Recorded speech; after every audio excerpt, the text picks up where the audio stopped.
పేరు పలకరించకున్నా పరువాలేదనుకుంటేనే ప్రాణం కన్నా నువ్వు ఎక్కువ అంటున్నా పట్టించుకోవెందుకే పువ్వుల్లో దాగున్న పరిమాణాలన్నీ నీ చెంత చేరిస్తేనే పంచభూతాలన్నీ సాక్షులుగా ఉంచేసి మనువాడుకుంటానులే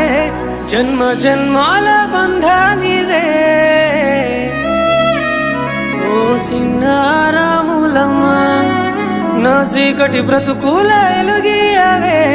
నా ఇంటి దీపాన్ని వెలిగించవే